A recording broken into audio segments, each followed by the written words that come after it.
Brought to you by TechnoSpark 20 series smartphones. Madha Lok Sabha मतदारसंघात गेल्या 2 दिवसांपासून उत्तम जानकरांच्या नावाची चर्चा सुरू आहे। खुद्द उपमुख्यमंत्री देवेंद्र फडणवीस त्यांना नेण्यासाठी विमान पाठवलं होतं। त्यानंतर ती चर्चा निष्फळ झाली। नक्की उत्तम जानकरांचा माढा मतदारसंघावरती किती प्रभाव आहे, उत्तम जानकरांच्या पाठीमागे किती मतदान आहे ते आपण या व्हिडिओमध्ये पाहणार आहोत। नमस्कार, मी नितीन, तुम्ही पाहत आहात मुंबई तक। उत्तम जानकर आता सध्या उत्तम जानकर हे राष्ट्रवादीमध्ये म्हणजे अजित पवारांच्या राष्ट्रवादीमध्ये आहेत, मात्र ते मनानं भाजपमध्ये आहेत। परवाच उत्तम जानकरांनी म्हटलं की मी जन्मजात भाजपमध्ये आहे आणि मी संघाचा कार्यकर्ता आहे।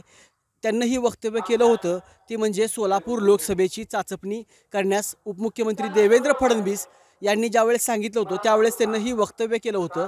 मात्र पुन्हा एकदा उत्तम जानकरांना सोलापूर लोकसभेतून डावलल्यानंतर त्यांना आपल्यावर वारंवार भाजप अन्याय करते अशी भावना जागरूक झाली। त्यातून त्यांच्या कार्यकर्त्यांमध्ये एक वातावरण निर्मित झालं की आपण मोहिते पाटलांच्या पाठीमागे जायचं। आता यानंतर आपण पाहिलं की उपमुख्यमंत्री देवेंद्र फडणवीस त्यांची भेट झाली।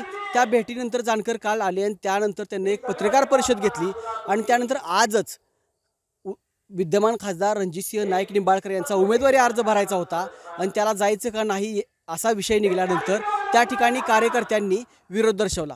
आता जर आपण पाहिलं तर उत्तम जानकरांचं या मतदारसंघामध्ये किती वजन आहे, त्यांच्या पाठीमागे किती मतदान आहे हे आपण पाहूया। उत्तम जानकर हे वेळापूरमध्ये राहतात आणि माळशिरस विधानसभा ही त्यांनी आजपर्यंत लढलेली आहे। मात्र या ठिकाणी जर आपण पाहिलं माळशिरस विधानसभेवरती मोहिते पाटील गटाचं प्राबल्य आहे आणि या ठिकाणी मोहिते पाटलांच्या विचाराचा आमदार आत्तापर्यंत निवडून आला। यामध्ये नुकतंच आत्ताचं उदाहरण म्हटलं तर राम सातपुते हे 2 दिवसात अवघ्या दिलेले उमेदवार हे देखील निवडून आले आणि त्या ठिकाणी उत्तम जानकरांचा 3000 पराभव झाला। त्यामुळं या ठिकाणी जर आपण नाही म्हटलं तर निवडणुकीला उभारलं तर 1 लाख मतं ही उत्तम जानकरांना पडतात।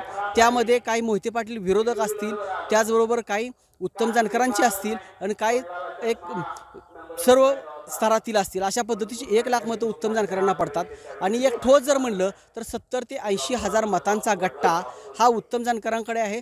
त्याचबरोबर आपण माढा लोकसभा मतदारसंघाची जर रचना पाहिली तर या ठिकाणी धनगर समाजाची मतं ही 2 नंबरला आहेत। त्याचबरोबर ओबीसी समाजाची ही मतं मोठी आहेत। त्यामुळं धनगर समाजातून उत्तम जानकर येतात आणि त्यामुळं या ठिकाणी महादेव जानकर असतील, गोपीचंद पडळकर असतील, त्याबरोबर उत्तम जानकर जर आले तर महायुतीच्या उमेदवाराला त्यांचा नक्कीच फायदा होईल। त्यामुळं उत्तम जानकरांना महायुतीमध्ये घेण्यासाठी सध्या धडपड सुरू आहे। त्याचबरोबर महाविकास आघाडीचे नेते देखील या ठिकाणी उत्तम जानकरांना आपल्याकडे खेचण्याचा प्रयत्न करत आहेत। नुकतंच जयंत पाटील यांनी म्हटलं की उत्तम जानकरांनी आमचं ठरलंय असंच भाषणात याच ठिकाणी म्हटलं होतं।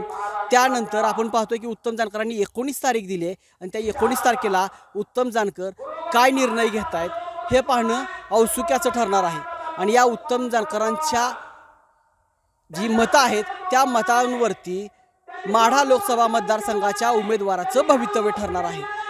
मुंबई तकसाठी नितीन शिंदे, अकलूज।